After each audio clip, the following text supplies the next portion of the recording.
ইয়াৰ লগতে হোৱাটছআপ ব্যৱহাৰকাৰীসকলৰ বাবে এটা ভাল খবৰ আহি পৰিছে। আমি এইটো হোৱাটছআপ ব্যৱহাৰকাৰীসকলৰ বাবে এটা ভাল খবৰ বুলিয়ে ক'ব লাগিব। হোৱাটছআপ ব্যৱহাৰকাৰীসকলে হয়তো অতি সোনকালেই নথিপত্ৰ ডাউনলোড নকৰাকৈ প্ৰিভিউ কৰিব পাৰিব। শীঘ্ৰেই হোৱাটছআপ ব্যৱহাৰকাৰীসকলে ডকুমেণ্ট ফাইলসমূহ ডাউনলোড কৰাৰ প্ৰয়োজন নোহোৱাকৈ প্ৰিভিউ কৰি অনুমতি দিব পাৰিব। অৰ্থাৎ হোৱাটছআপ ব্যৱহাৰকাৰীসকলক কোনোবাই প্ৰেৰণ কৰা ডকুমেণ্ট তেওঁলোকে প্ৰথমতে ডাউনলোড নকৰাকৈ সেই ডকুমেণ্টত কিনো আছে প্ৰিভিউৰ জৰিয়তে সেয়া সামান্যভাৱে চাব পাৰিব আৰু তাৰ পিছতেই যদি ডাউনলোড কৰিব বিচাৰে তেনেহ'লে ডাউনলোড কৰিব পাৰিব, আৰু যদি ডাউনলোড কৰিব নিবিচাৰে তেনেহ'লে তেনেধৰণেও ব্যৱহাৰ কৰিব পাৰিব।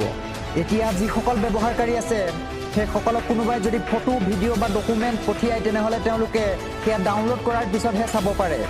কিন্তু হোৱাটছআপে জনাইছে যে খুব কম দিনৰ ভিতৰতেই সেই ফটো ভিডিঅ' বা লগতে যি ডকুমেণ্ট সেয়া প্ৰিভিউ মাধ্যমেৰে ডাউনলোড কৰাৰ আগতেই চাব পাৰিব।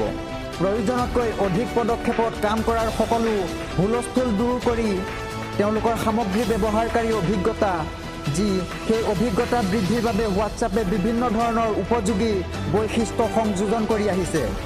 আৰু শেহতীয়া আপডেটত কোম্পানীটোৱে নথিপত্ৰ শ্বেয়াৰ কৰাৰ বাবে মেটাৰ মালিকাধীন তাৎক্ষণিক বাৰ্তা প্ৰেৰণ প্লেটফৰ্ম হোৱাটছআপে এই বিশেষ সুবিধা খুব কম দিনৰ ভিতৰতে উপলব্ধ কৰিব।